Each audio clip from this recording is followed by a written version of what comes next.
I thank UN Special Envoy Hans Grundberg for his briefing and commend him for his efforts in securing the renewal of the truce for an additional 2 months. I also thank Ghada Mudawi for her briefing on the humanitarian situation in Yemen.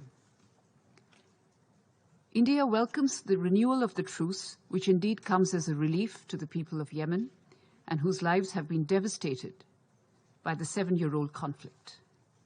The most tangible benefit of the truce is the significant reduction in the loss of precious human lives due to an overall reduction in violence. The extended truce notwithstanding, recent months have witnessed some serious violations of the truce agreement, including the 24 July attack in Taiz that resulted in deaths and injuries to children.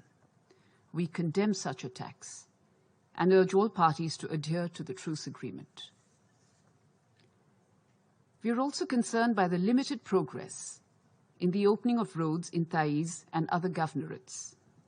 An understanding on opening roads through Taiz, which was also part of the Stockholm Agreement, remains largely the unimplemented provision of the truce agreement. The people of Taiz have suffered immensely from the blockade of roads, and they deserve to be benefited from the current truce. Progress in opening of roads is an urgent humanitarian imperative. Also, the lopsided implementation of the truce agreement does not augur well for its long-term sustainability. Further, continued progress on the other provisions of the truce agreement is important. This should be further expanded as this benefits the people of Yemen.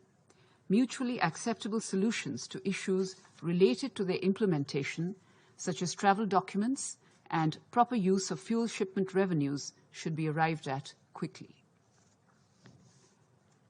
Mr. President, it is indeed unfortunate that the current truce has not brought the expected humanitarian relief to many Yemenis who are in dire need of such support.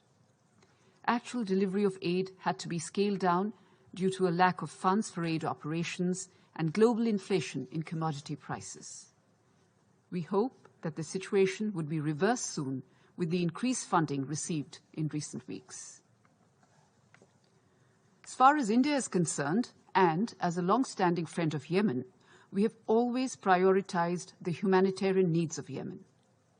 India has extended humanitarian assistance to Yemen through the supply of medicines and food commodities in the past.